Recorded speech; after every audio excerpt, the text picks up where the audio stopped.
শহর থেকে দূরে পাহাড় ও জঙ্গলে ঘেরা গ্রামে রয়েছে একটি গেস্ট হাউস। আজ পর্যন্ত যে বা যারা ওই গেস্ট হাউসে রাত্রি যাপন করেছে, হয় সে নিখোঁজ হয়েছে, নয়তো মারা গেছে। আর এই সংখ্যাটা কেবল এক বা দুজন নয়, 5 বছরে মোট 170 জন নিখোঁজ এবং 70 জন মৃত, যারা ওই গেস্ট হাউসে উঠেছিল। কিন্তু এমন কি রহস্য লুকিয়ে আছে ওই গেস্ট হাউসের মধ্যে? ওই সকল মানুষেরা কীভাবে মারা গেল? এসব কি ভৌতিক কিছু, না এর পিছিয়ে লুকিয়ে আছে ভয়ানক কোনো মাস্টার প্ল্যান? সত্যি বলছি, এমন সব টুইস্ট সামনে আসবে, ধারণা করতে পারবেন না। Hello friends, this is Plabon and welcome to Plabon world. বলছি কন্নড় ভাষায় মুক্তি পাওয়া murder mystery suspense thriller movie ক্যানগারুর কথা। বেঙ্গালুরু শহর থেকে দূরে চিক্কামাগালুর অ্যান্টনি গেস্ট হাউস। সময়টা রাতের বেলা, মুষলধারে বৃষ্টি পড়ছে। এর মধ্যে এক কাপল এসে গেস্ট হাউসের কেয়ারটেকার গোপালনকে বলে তাদেরকে মঞ্জুনাথ পাঠিয়েছে। এজন্য গোপাল তাদের নাম ঠিকানা রেজিস্টার করে উপরের ঘরটি দেখিয়ে দেয়, সাথে একটি টর্চও দিয়ে দেয়, কারণ বৃষ্টির কারণে যে কোনো সময় ইলেকট্রিসিটি চলে যেতে পারে। এরা হচ্ছে বিজয় আর প্রেমা। তারা বেঙ্গালুরু থেকে জার্নি করে এসেছে, আবার কাল সকাল 9টার মধ্যে তাদের বের হতে হবে। এই জন্য দুজনই শুয়ে পড়ে। কিন্তু রাত ঠিক 2টা বাজতেই প্রেমার ঘুম ভেঙে যায়। প্রেমা লক্ষ্য করে বিজয় পাশে নেই, ইলেকট্রিসিটিও নেই। এই জন্য প্রেমা টর্চ নিয়ে বিজয়কে খুঁজতে খুঁজতে নিচে এসেই দেখে বিজয়ের বডিটি ঝুলছে। দেখা মাত্রই প্রেমা চিৎকার করে সেন্সলেস হয়ে পড়ে। গোপালের সাথে সাথে লজের মালিক অ্যান্টনিকে বিষয়টি জানিয়ে দেয়। অ্যান্টনি মূলত এমএলএর ভাই, আবার সে ভালো করে জানে গেস্ট হাউসে কেউ আত্মহনন করেছে। এটা যদি জানাজানি হয় তাহলে তার ব্যবসা বন্ধ হয়ে যাবে। এর জন্য অ্যান্টনি ওই সময় ইন্সপেক্টর অশোককে কল করে বিষয়টি জানায়। অশোক বলে, ঠিক আছে, আপনি আসুন, আমিও আসছি, এরপর একটা সমাধান করা যাবে। এখান থেকে সিন চলে যায় 5 বছর পর। আমরা পুলিশ ইন্সপেক্টর পৃথ্বীকে দেখতে পাই। মূলত চিকমাগালুরে ইদানিং চেইন চুরি বেড়ে গেছে, তাই পৃথ্বীকে চিকমাগালুরে ট্রান্সফার করা হয়েছে। কিন্তু পৃথ্বীর ওয়াইফ মেঘনা এখন প্রেগন্যান্ট।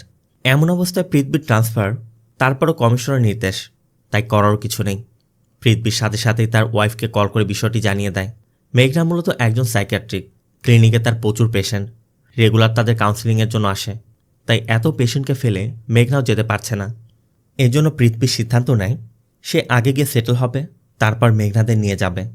তোর পরবর্তী দিনই পৃথ্বী চিকমাগালুরে গিয়ে যোগদান করে এবং গিয়ে চেন চুরির যে মামলাগুলো আছে সেগুলো নিয়ে অন্যদের সাথে আলোচনা করে।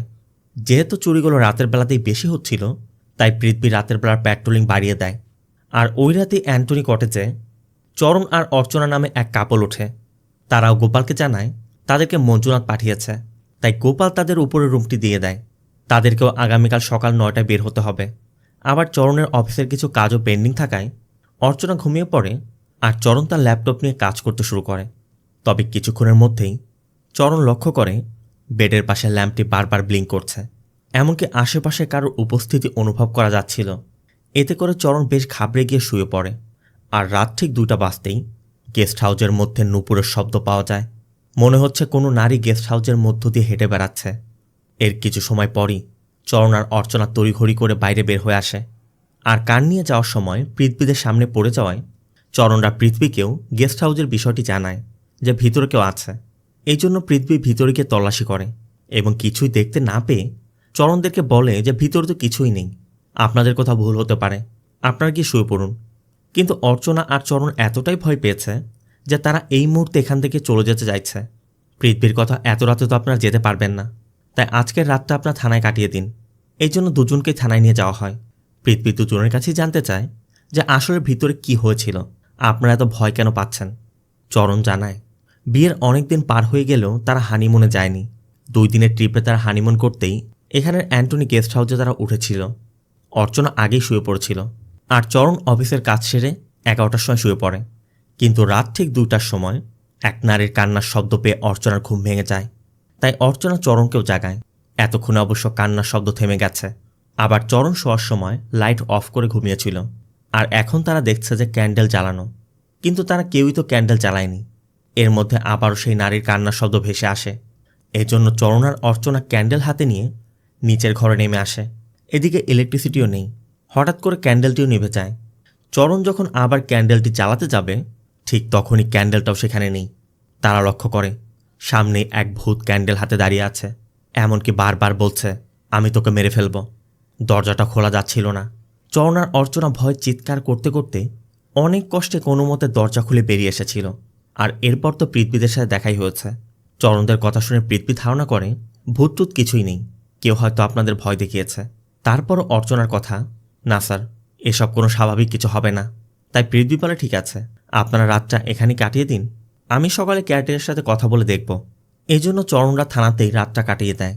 আর সকালবেলা পৃথ্বী থানায় এলেই চরণরা জানায় তারা এখনই বাড়িতে ফিরে যেতে চাচ্ছে, কিন্তু রাতের বেলা ভয় পেয়ে তারা তাদের পার্স, মোবাইল সব কিছুই গেস্ট হাউসের মধ্যে ফেলে এসেছে। পৃথ্বী ধারণা করে যে কেউ হয়তো এসব চুরি করার জন্য তাদেরকে ভয় দেখিয়েছে। তবে গেস্ট হাউসে ফিরে গিয়ে সব কিছু সেভাবেই পাওয়া যায় যেভাবে গতরাতে তারা ফেলে এসেছিল। আর গোপালের সাথে এই বিষয়ে কথা বললে গোপাল বলে, এমন কিছু তো এখানে কখনোই ঘটেনি, কত গেস্ট আসে যায়, কেউ তো কখনো কমপ্লেন পর্যন্ত করেনি। এরপর পৃথ্বী চরণ আর অর্চনার নাম ঠিকানা রেখে তাদেরকে বাড়িতে পাঠিয়ে দেয়। এরপর নিজের বাড়িতে ফিরে পৃথ্বী মেঘনার সাথেও গতরাতের বিষয়গুলো শেয়ার করে, যে তাদের ধারণা যে ওখানে ভূত আছে। অবশ্য মেঘনা পৃথ্বীকে বোঝায় ভূত বলে কিছুই নেই, এসব তো মানুষের ভ্রান্ত ধারণা। তো পরবর্তী দিন পৃথ্বী যথারীতি থানায় চলে আসে। আর এসেই এসআই অনন্তের কাছে জানতে পারে বেঙ্গালুরু থেকে এসআই রাঘব একটি কেসের তদন্ত করতে এসেছে। পৃথ্বী রাঘবের সাথে কথা বললে রাঘব পুরুষোত্তম নামে এক ব্যক্তির কথা বলে, যে গত 14 তারিখ থেকে নিখোঁজ। তদন্ত করতে গেলে তার স্ত্রী জানিয়েছে তারা গত 13 তারিখে এখানের অ্যান্টনি গেস্ট হাউসে উঠেছিল। মধ্যরাতে কিছু একটা দেখে ভয় পেয়ে তারা রাতের বেলায় বেঙ্গালুরু ফিরে যায়, আর তখন থেকে সে নিখোঁজ। পুরুষোত্তমের স্ত্রী গোপালের উপর সন্দেহ হচ্ছে যে সেই হয়তোবা কিছু একটা করতে পারে। রাঘবের কথা শুনে পৃথ্বীও চরণ আর অর্চনার কেসের বিষয়টি শেয়ার করে, যে দুটো কেসই তো একদমই সিমিলিয়ার। তাই পৃথ্বী অ্যান্টনি গেস্ট হাউসে যাচ্ছিল। বের হওয়ার সময় তারা লক্ষ্য করে অ্যান্টনি গেস্ট হাউসের কর্মী নিলামের থেকে একটি দামি ব্র্যান্ডের ব্যাগ পেয়ে পুলিশ তাকে জিজ্ঞাসাবাদ করছে। পৃথ্বীও জিজ্ঞাসাবাদ করে বুঝতে পারে ব্যাগটি নিলাম কিনেনি, সে মিথ্যা বলছে। তাই একটু প্রেশার দিলে নিলাম বলে দেয় যে সে আসলে কিছুই জানে না, গোপালই এক গেস্টের ফেলে যাওয়া ব্যাগটি তাকে দিয়েছে। পৃথ্বীর কথা, তাহলে তুমি আর গোপাল মিলে গেস্টদেরকে ভূতের ভয় দেখিয়ে এই সকল কিছু লুট করো। নিলাম বলে, না স্যার, আমি কিছুই করি না, ওই গেস্ট হাউসে আত্মা আছে, সেই ভয় দেখায়। কিন্তু পৃথ্বী এসব বিশ্বাসী নয়, তাই গেস্ট হাউস থেকে কেয়ারটেকার গোপালকে ধরে আনে এবং জানতে চায় যে গেস্ট হাউসের মধ্যে আসলে কি হয়। গোপাল ও নিলামের মতো একই কথা বলে যে গেস্ট হাউসের মধ্যে আত্মা আছে, এসব তাদেরই কাজ। গোপাল 5 বছর আগের সেই বিজয় আর প্রেমার কথা বলে, যে ওই রাতে বিজয় নামে যে ব্যক্তিটি আত্মহনন করেছিল, ওই দিনের পর থেকে এখন পর্যন্ত তার আত্মাই এই সব কিছু করছে। এমনকি গোপাল এটাও জানায় এই বিষয়ে এসআই অনন্ত আগে থেকেই জানে। এরপরই অনন্ত এসআই রাঘবের কেসের মতো আরও বেশ কিছু ব্যক্তির মিসিং কেসের ফাইল দেখায়, যারা সবাই এখানে এসেছিল। আর পরদিনই নিখোঁজ হয়ে যাওয়ার পর তাদের স্ত্রীরা কমপ্লেন করেছে। সবগুলোকে সেম টু সেম, এক একটা এক এক শহরের। যদিও এতগুলো মিসিং কেস ওই একই অ্যান্টনি গেস্ট হাউসকে ঘিরে, তারপরও অ্যান্টনি এমএলএর ভাই হওয়ায় এবং আগের ইন্সপেক্টর অ্যান্থনির বন্ধু হওয়ার কারণে কেসগুলো সঠিকভাবে তদন্ত না করেই তদন্ত রিপোর্ট দিয়ে দেওয়া হয়েছিল। গোপালও বলে যে এই সব ব্যক্তি তাদের গেস্ট হাউসে উঠেছিল, রেজিস্টারে সবার ইনফরমেশন এন্ট্রিও করা আছে। তাই গেস্ট হাউস থেকে ওই সকল রেজিস্টার আনানো হয়। পৃথ্বী ওই সকল মিসিং কেসের সাথে রেজিস্টারটি মিলিয়েও দেখে যে সবগুলো সঠিক। আবার গোপাল জানায় যে সকল গেস্ট ভূতের ভয়ে তাদের মালামাল ফেলে পালিয়ে গিয়েছিল, গোপাল সবার নামের পাশে মার্ক করে রেখেছে। কিন্তু থানায় মিসিং কেস ফাইল আছে মাত্র 10টা, আর গোপালের রেজিস্টারে বেশিরভাগ নামই মার্ক করা, যারা ভূতের ভয়ে গেস্ট হাউস থেকে পালিয়ে গিয়েছিল। পৃথ্বী ধারণা করে গোপাল হয়তো মিথ্যা বলছে।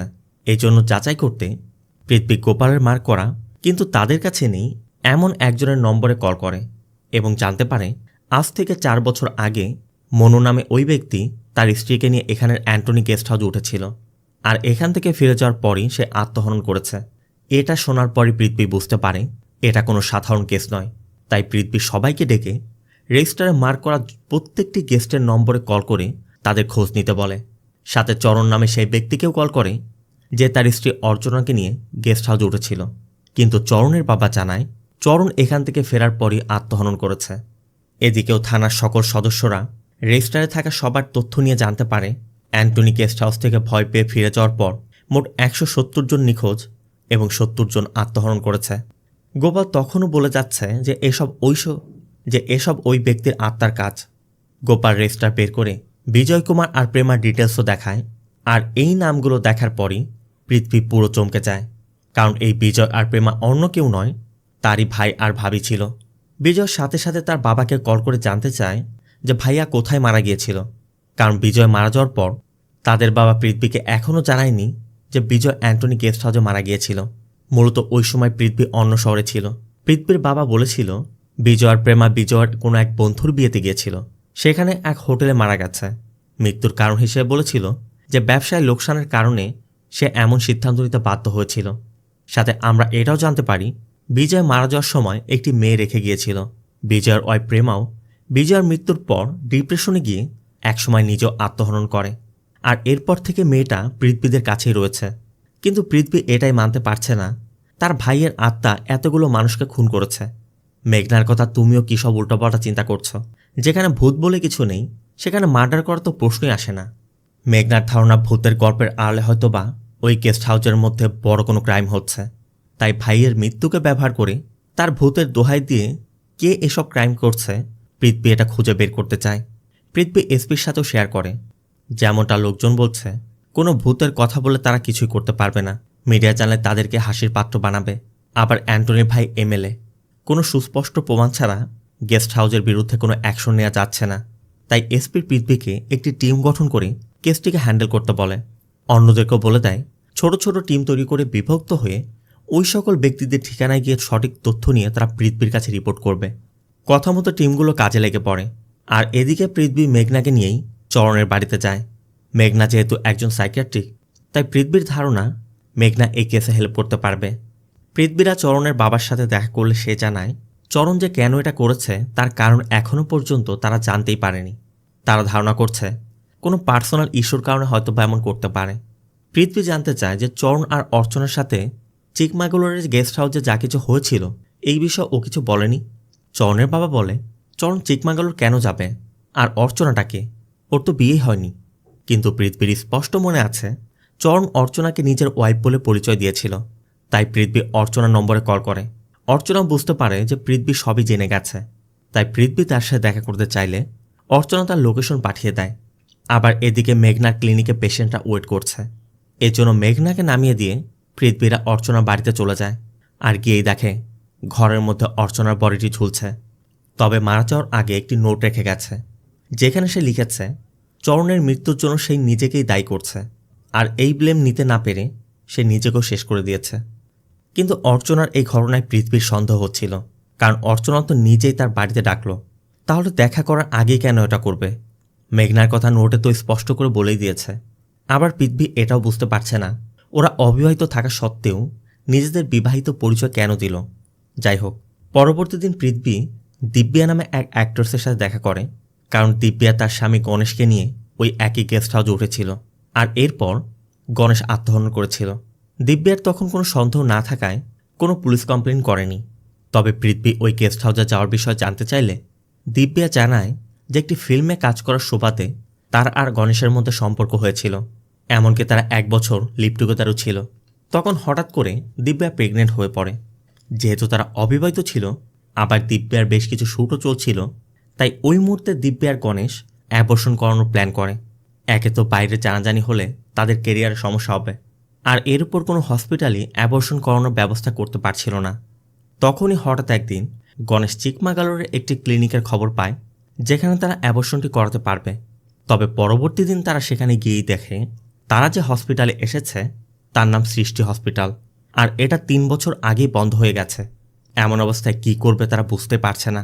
তখনই পাশে থেকে মঞ্জুনাথ নামে এই ব্যক্তি তাদেরকে বলে যে আপনারা অ্যাবর্শন করতে এসেছেন তো, চিন্তা করবেন না, কাল সকালে আমি আপনাদেরকে একটি হসপিটালে নিয়ে যাব। তবে আজকের রাতটা আপনারা এখানের অ্যান্টনি গেস্ট হাউসে কাটিয়ে দিন। সেখানে কেয়ারটেকার গোপালকে বলবেন যে মঞ্জুনাথ আপনাদের পাঠিয়েছে, তাহলে সে সব ব্যবস্থা করে দিবে। কথা মতো দিব্যা আর গণেশ ওই রাতে অ্যান্টনি গেস্ট হাউসে ওঠে। আর রাত ঠিক 2টা বাজতেই সেই একই রকম নারীর কান্নার আওয়াজে দিব্যার ঘুম ভেঙে যায়। দিব্যার নিচে গিয়ে দেখে এক নারীর আত্মা বসে বসে পিয়ানো বাজাচ্ছে। দিব্যার দ্রুত উপরে গিয়ে গণেশকে বিষয়টি জানায়, সাথে সাথে ইলেকট্রিসিটিও চলে যায়। তারপর গণেশ আর দিব্যার টর্চ নিয়ে নিচে এসে দেখতে গেলে হঠাৎ করে দরজাটি বন্ধ হয়ে যাওয়ায় দিব্যা ভিতরে আটকা পড়ে। আর ওই নারীর আত্মারা তখন গণেশের দিকে এগিয়ে আসছিল আর বারবার বলছিল আমি তোকে মেরে ফেলব। দিব্যা বলে ওই ঘটনার পর আমরা ভয় পেয়ে রাতে আমরা ফিরে আসি, আর সেখান থেকে ফেরার পর থেকেই গণেশ কেমন যেন ভয়ে ভয়ে সময় কাটাতো। হঠাৎ একদিন আমি শুটে ছিলাম। গণেশ রাত 2টার সময় কল করে বলল ওর ভয় হচ্ছে, আমি যেন দ্রুত বাড়িতে ফিরে আসি। কথা মতো দিব্যা বাড়িতে এসেই দেখে পুরো ঘরের সব কিছু এলোমেলো পড়ে আছে, আর মেঝেতে গণেশের রক্তাক্ত মরদেহ। মৃত্যুটা যেহেতু হাতের রক কাটার কারণে হয়েছিল, তাই পোস্টমর্টেম রিপোর্টেও আত্মহননই এসেছিল। এর মধ্যে অর্চনার পোস্টমর্টেম রিপোর্ট এসে পড়ে, যেখানে দেখা যায় অর্চনা প্রেগনেন্ট ছিল। তাই পৃথ্বীর সন্দেহ, যেমনটা দিব্যা বলল, দিব্যা আর গণেশ সেখানে অ্যাবর্শন করাতে গিয়েছিল। অর্চনাও কি তাহলে সেই কাজ করতে গিয়েছিল? অনন্ত ধারণা করছে যে এই সবগুলো কেস হয়তোবা একই রকম হতে পারে। এর জন্য সবার পোস্টমর্টম রিপোর্টগুলো খতিয়ে দেখতে বলছিল। তবে মেঘনার কথা, সবার রিপোর্ট কেন দেখতে হবে? 70 জনের মধ্যে মাত্র 12 জন নারী ছিল, তাই যে 12 জন নারী মারা গেছে তাদের পোস্টমর্টম রিপোর্ট দেখলেই তো হয়। এই জন্য পৃথ্বী ওই 12 জনের পোস্টমর্টম রিপোর্ট চেক করে আর জানতে পারে যে মৃত্যুর পূর্বে এই 12 জন নারী প্রেগনেন্ট ছিল। তার মানে তারা সবাই অ্যাবর্শন করানোর জন্যই সেখানে গিয়েছিল। কিন্তু হসপিটাল বন্ধ হয়ে যাওয়ায় তারা যখন ফিরে যাওয়ার প্ল্যান করেছে, তখন মঞ্জুনাথ তাদেরকে অ্যান্টনি গেস্ট হাউসে পাঠিয়েছে। তাই এখন আগে জানতে হবে এই মঞ্জুনাথটাকে, কেনই বা সে সবাইকে অ্যান্টনি গেস্ট হাউসে পাঠাবে। এই জন্য পৃথ্বীরা মঞ্জুনাথকে প্রাইম সাসপেক্ট ধরে মঞ্জুনাথের খোঁজ করতে গিয়ে দেখে নিজ ঘরের মধ্যে মঞ্জুনাথের মরদেহটি ঝুলছে। এখন মঞ্জুনাথের সাথে সম্পর্কিত একজনই আছে, সে হলো কেয়ারটেকার গোপাল। তাই পৃথ্বী গোপালকে অ্যারেস্ট করে। এরপরই গোপাল জানায় মঞ্জুনাথ ওই সৃষ্টি হসপিটালে কাজ করত। যে সকল মেয়েরা বিয়ের আগে প্রেগনেন্ট হতো, ওই সময় সেই সকল মেয়েরা অ্যাবর্শন করাতে ওই হসপিটালে আসতো। হসপিটালে রাখলে সমস্যা হতে পারে বলে মঞ্জুনাথ তাদেরকে অ্যান্টনি গেস্ট হাউসে পাঠাতো। বিনিময়ে গোপাল মঞ্জুনাথকে একটা কমিশনও দিত। কিন্তু 3 বছর আগে এক ডক্টরের মৃত্যুর কারণে ওই হসপিটালটি স্থায়ীভাবে বন্ধ হয়ে যায়। যে জন্য মঞ্জুনাথ আর গোপাল মিলে একটি প্ল্যান বানায়। মঞ্জুনাথ কোনোভাবে জানতে পারত কে কখন অ্যাবর্শন করতে এখানে আসবে, তাই মঞ্জুনাথ পরবর্তী দিন অন্য হসপিটালে নিয়ে যাওয়ার কথা বলে তাদেরকে অ্যান্টনি গেস্ট হাউসে পাঠাতো। কিন্তু মঞ্জুনাথ যাদেরকেই পাঠাতো তারাই ভূতের ভয়ে রাতের বেলায় পালিয়ে যেত। যে জন্য সবাই ধরেই নিয়েছিল যে বিজয়ের আত্মাই তাদেরকে ভয় দেখিয়ে এখান থেকে পাঠিয়ে দেয়। এমনকি শুধুমাত্র মঞ্জুনাথই যাদেরকে পাঠাতো, বিজয়ের আত্মা তাদেরকে ভয় দেখাতো, অন্য গেস্টদেরকে নয়। এই জন্য পৃথ্বীরা ধারণা করে এসব গোপাল আর মঞ্জুনাথেরই প্ল্যান। এমনকি মঞ্জুনাথকে গোপালই তাদের তদন্তের বিষয় জানিয়েছে। কিন্তু গোপাল জানায় মঞ্জুনাথ তো তদন্তের বিষয় জানেই না, কারণ গত রাতেও সে গেস্ট পাঠিয়েছিল। কিন্তু গোপাল ভয়ে তাদেরকে গেস্ট হাউসে না উঠিয়ে পাশের অন্য একটি গেস্ট হাউসে থাকতে বলেছে। পৃথ্বী সেই গেস্ট হাউস থেকে অরবিন্দ নামে এক ব্যক্তির নম্বর নিয়ে তাকে কল করে দ্রুত তাদেরকে থানায় আসতে বলে। কথা মতো অরবিন্দ তার স্ত্রী মীরাকে নিয়ে থানায় চলে আসে। পৃথ্বী তাদের সাথে কথা বলে এটাও বুঝতে পারে তারা আসলে স্বামী স্ত্রী নয়, এমনকি তারাও অ্যাবর্শন করাতেই এসেছিল। তাই পৃথ্বী তাদেরকে বলে গত 5 বছর ওই হসপিটালে যারা যারা অ্যাবর্শন করাতে এসেছে সবাই মারা গিয়েছে। তোমাদের সৌভাগ্য তোমরা এখনও বেঁচে আছো, তাই বেঁচে থাকার ইচ্ছা থাকলে আজ রাতটা এখানেই থেকে যেতে হবে। অরবিন্দও রাজি হয়। পৃথ্বী থানার ভিতরে বাইরে সব জায়গায় সিসিটিভি ক্যামেরা ইনস্টল করে এবং সবাইকে সারা রাত পাহারা দিতে বলে। পৃথ্বী বাইরে এসে দেখে গাড়িগুলো থানার গেটের মধ্যে রাখা, তাই ড্রাইভার কুমারকে সবগুলো সরিয়ে রাখতে বলে। এরপর শুরু হয় অপেক্ষা। তবে রাত 2টা বেজে গেলেও ভূতের কোনো দেখা নেই। অন্যদিকে হঠাৎ দরজা পেটানোর শব্দে মেঘনার ঘুম ভেঙে যায়। ইলেকট্রিসিটিও নেই। মেঘনা টর্চ নিয়ে নিচে এসে দেখে পৃথ্বী তো আসেনি। আবার উপরের ওয়াশরুমের শব্দ পেয়ে মেঘনা উপরে যেতেই হঠাৎ করে কাঁচ ভাঙতে শুরু করে। আরেকটি লেখা ভেসে ওঠে, কোয়াইট অর ডাই। মেঘনা একদমই ভয় পেয়ে যায়। সাথে সাথে পৃথ্বীকে জানানো মাত্র পৃথ্বীও বাড়িতে চলে আসে। আর আয়নার এমনটা দেখে পৃথ্বীও বুঝতে পারছে না এটা কি বা কে কিভাবে করল। আবার তখনই থানা থেকে কল আসায় পৃথ্বী দ্রুত থানায় ফিরে দেখে থানার মধ্যে অরবিন্দের বডিটি ঝুলছে। অবশ্য এরপরই আমরা জানতে পারি আসলে পৃথ্বী ভাবতে ভাবতে ঘুমিয়ে পড়েছিল। এতক্ষণ যা কিছু দেখল সব তার স্বপ্ন ছিল। এদিকে সকাল হয়ে এসেছে। অরবিন্দ আর মীরাও পুরো সুস্থ। তাই পৃথ্বী বাড়িতে চলে যায় এবং মেঘনাকে তার গতরাতের স্বপ্নের বিষয়টিও জানায়। মেঘনার কথা এসব ভূত বলে কিছু নেই, তুমি চেঞ্জ করে ফ্রেশ হয়ে নাও। এই জন্য পৃথ্বী ফ্রেশ হতে ওয়াশরুমে গিয়ে দেখে সে যেমনটা স্বপ্নে দেখেছিল ঠিক একইভাবে এখানে লেখা রয়েছে। পৃথ্বী এবার ধারণা করে কেউ হয়তো তাকে হুমকি দেওয়ার চেষ্টা করছে। তাই মেঘনাকে ওয়াশরুমটি বন্ধ রাখতে বলে পৃথ্বী থানায় ফিরে যায়। অরবিন্দারও চলে যাবে, কিন্তু অরবিন্দর কার স্টার্ট হচ্ছে না। ড্রাইভার কুমার বলছিল ব্যাটারি ডাউন হতে পারে। এই জন্য অরবিন্দ কুমারকে স্টিয়ারিংয়ে বসে সবাই কারটিকে ধাক্কা দিয়ে স্টার্ট করার চেষ্টা করে।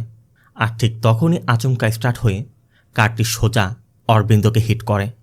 অরবিন্দ স্পটে মারা যায়। আবার কুমারও কেমন যেন পাগলের মতো উদ্ভট আচরণ করছে। একরকম মনেই হচ্ছে তার উপর কোনো আত্মা ভর করেছে। কিন্তু মিডিয়া তো এসব বিশ্বাস করবে না, তাদের কাছে এসব মন গড়া গল্প মনে হবে। পৃথ্বীও বুঝতে পারছে না সে কীভাবে প্রমাণ করবে যে তার বড় ভাইয়ের আত্মা এসব করছে। এদিকে থানায় যেটা ঘটেছে তাতে পৃথ্বীর কোনো দোষী নেই। আবার কুমার 25 বছর যাবৎ ড্রাইভিং করছে, তারও তো এমন ভুল হওয়ার কথা নয়। কিন্তু এ নিয়ে 3টি ঘটনা ঘটে গেল। তাই মেঘনা একজন এক্সোরসিস্টকে ডাকার কথা বললে পৃথ্বী ফাদার জোসেফ ফার্নান্দেজ নামে এক ব্যক্তিকে ডাকে। জোসেফ আগেই এসপি পৃথ্বী এবং মেঘনাকে তার সাথে ভিতরে যেতে বললে এসপি ভয়ে বাইরে থেকে যায়। তবে জোসেফ বলে ভিতরে যা কিছু হোক না কেন কেউ যেন ভিতরে প্রবেশ না করে। সাথে ভিতরে গিয়ে পৃথ্বী আর মেঘনাকে নিচে রেখে সে উপরে চলে যায়। যদিও জোসেফ তাদেরকে উপরে যেতে নিষেধ করেছে, তারপর অনেক সময় কোনো সারা শব্দ না পেয়ে এসপি আর রিস্ক নিতে চাচ্ছিল না, কারণ ফাদারের যদি মৃত্যু হয় তাহলে তারা চাপে পড়বে। তাই পৃথ্বী বাধ্য হয়ে উপরে গেলে ফাদার একসময় রাগ করে বেরিয়ে আসে।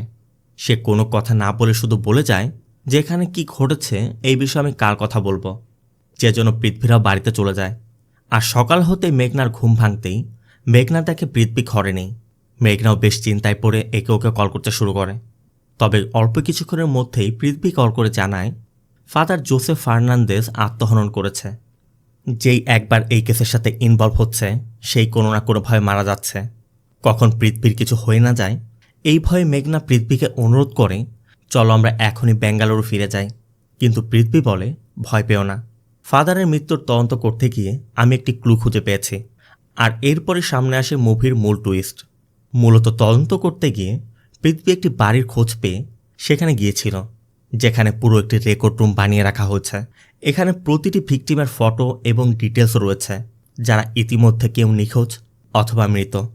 তবে সবথেকে বড় শকটা পৃথ্বী তখনই খায় যখন এখানের একটি ব্রিফকেসের মধ্যে পৃথ্বী অ্যান্টনি কটেজে কাজ করা নিলামের সাথে তার নিজেরই ওয়াইফ মেঘনার ফটোটি দেখতে পায়। তার মানে এসবের সাথে মেঘনা জড়িত। কিন্তু মেঘনা একদমই অস্বীকার করছে। মেঘনার কথা এসবকে ফাদার মারা যাওয়ার আগে তোমাকে বলে গেছে। পৃথ্বী তখন জানায় যে আসলে ফাদার তো মারাই যায়নি, সে জীবিত। এমনকি সে কোনো চার্চের ফাদার নয়, তার নাম রজন, আর সে একজন সাইকিয়াট্রিক যাকে পৃথ্বী এক্সোরসিস্ট বানিয়ে এনেছিল। এখানে পৃথ্বীর কথা আমরা এটাও জানতে পারি সকালে ফাদার জোসেফের মৃত্যুর খবর পেয়েই মেঘনা নীলামকে কল করেছিল। আবার থানায় অরবিন্দের মৃত্যুর পরই মেঘনা তার ব্যাঙ্ক অ্যাকাউন্ট থেকে 5 লক্ষ টাকা উইথড্র করেছে। যদিও মেঘনা এসব অস্বীকার করছে, কিন্তু পৃথ্বীর কাছে সব কিছুর প্রমাণ আছে। এমনকি পৃথ্বী অরবিন্দার রেখাকে থানায় রাখার পরবর্তী দিনই অ্যাক্সিডেন্টে অরবিন্দ মারা যায়। আবার রাতের বেলা পৃথ্বীতে স্বপ্ন দেখেছিল বাড়ি ফিরে মেঘনাকে বলার পর ওয়াশরুমে যেতেই সে আয়নাতে দেখতে পেয়েছিল যে একই রকম সব কিছু লেখা রয়েছে।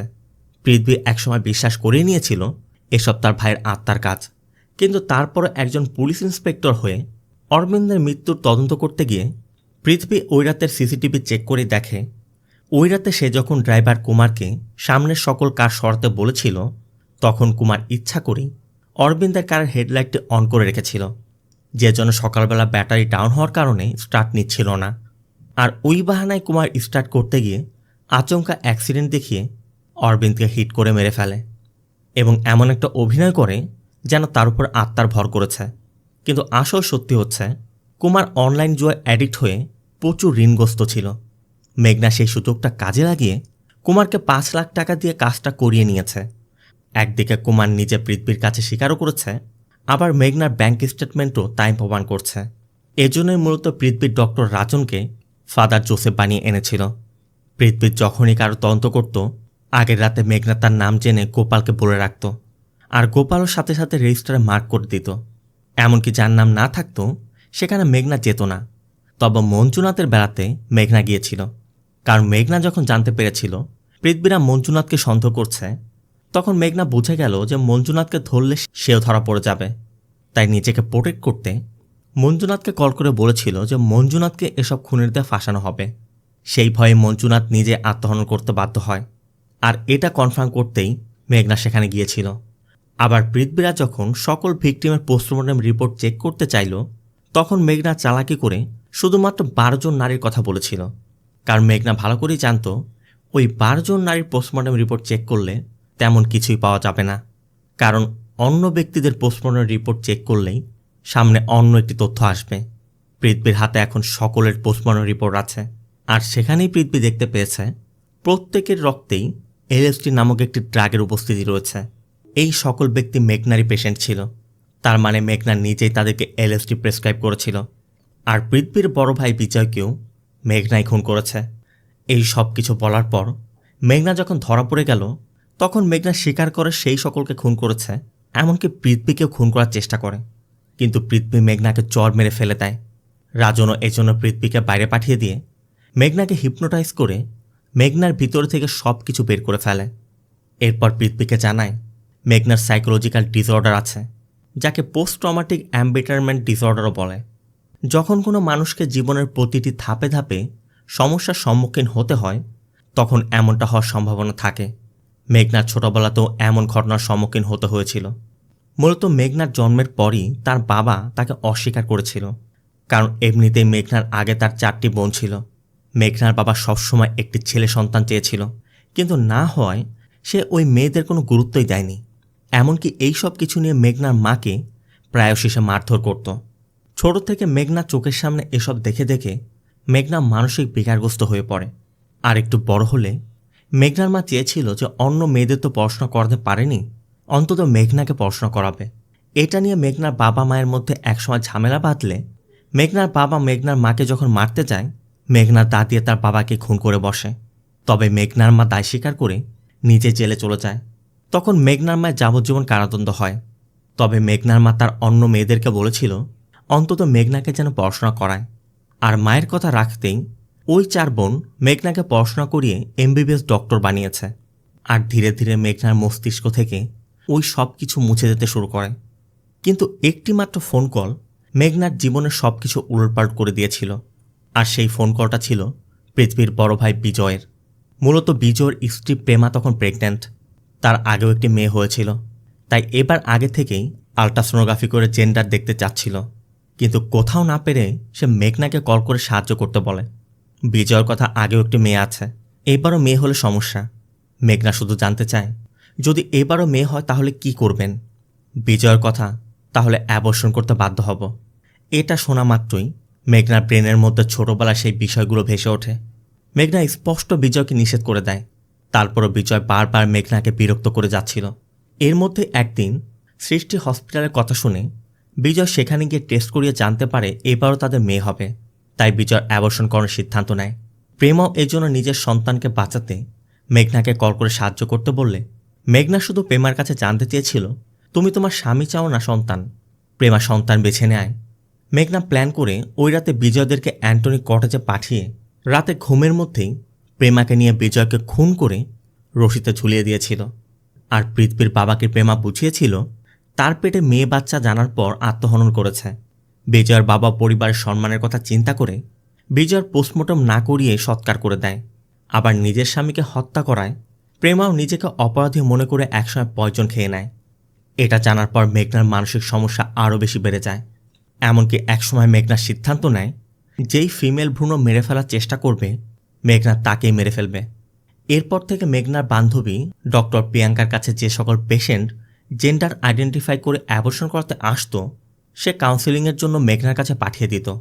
মেঘনা ওই সকল নারীদের সাথে কথা বলে তাদেরকে কাউন্সেলিং করে তাদের স্বামীকে সুস্থ করতে এলএসডি ট্যাবলেট দিয়ে দিত। সাথে এটাও বলে দিত তাদের স্বামী যেন কোনোভাবে টেন না পায়। একজন সাধারণ মানুষ যদি নিজের অজান্তে ওই ট্যাবলেট নেয় তবে ধীরে ধীরে সে ডিপ্রেশনে চলে যাবে, অ্যাংজাইটি হবে। আর যদি প্যানিক অ্যাটাক হয় তবে খুব দ্রুতই সে মারা যাবে। তাই তাদেরকে প্যানিক করাতে মেঘনা তারই বড় বোন নীলাম আর গোপালের সাহায্য নিত। যারা জেন্ডার আইডেন্টিফিকেশন করে অ্যাবর্শন করিয়ে ভ্রূণ হত্যা করে তারা এক প্রকার খুনি। মেঘনা এমনটা বলে নীলাম আর গোপালের মাইন্ড কন্ট্রোল করে নিয়েছিল। মেঘনা ওই সকল স্বামীদেরকে কল করে চিকমাগালুর সৃষ্টি হসপিটালে ডাকত। আর যারাই কিনা বিশ্বাস করে এখানে আসতো তাদের মঞ্জুনাথ অ্যান্টনি গেস্ট হাউসে পাঠিয়ে দিত। এরপর রাতের বেলা নিলাম ভূত সেজে তাদেরকে ভয় দেখাতো, যে জন্য ভয় পেয়ে ওই রাতেই তারা ফিরে যেত। কিন্তু ভূতের ভয়ে ওই সকল স্বামীদের প্যানিক অ্যাটাক শুরু হয়ে যেত। সাধারণত যাদের প্যানিক অ্যাটাক আসে তাদের পক্ষে 1 মিনিটও একা থাকা সম্ভব নয়। তাই ভূতের ভয়ের ওই সমস্যা থেকে মুক্তি পেতে, মেন্টাল প্রেশার থেকে মুক্তি পেতে অনেকে আত্মহনন করত বা বাড়ি ছেড়ে পালিয়ে যেত। তাদের পরিবারই পরবর্তীতে মিসিং কমপ্লেন করত। ডক্টর রঞ্জনের কথা, মেঘনা স্বীকার করছে সে ভুল করেছে, কিন্তু ও তো শুধুমাত্র জীবন বাঁচানোর জন্য এটা করেছে।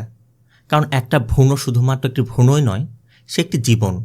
এখন তুমি সিদ্ধান্ত নাও, মেঘনার মেন্টাল ট্রিটমেন্ট দিবে না পুলিশ ট্রিটমেন্ট। এই জন্য পৃথ্বী মেঘনার কাছে আসে, আর এসেই দেখে মেঘনা সেখানে নেই। তবে মেঘনা যে এখান দিয়ে হেঁটে উপরে গিয়েছে, রক্তের ছাপ লেগে আছে।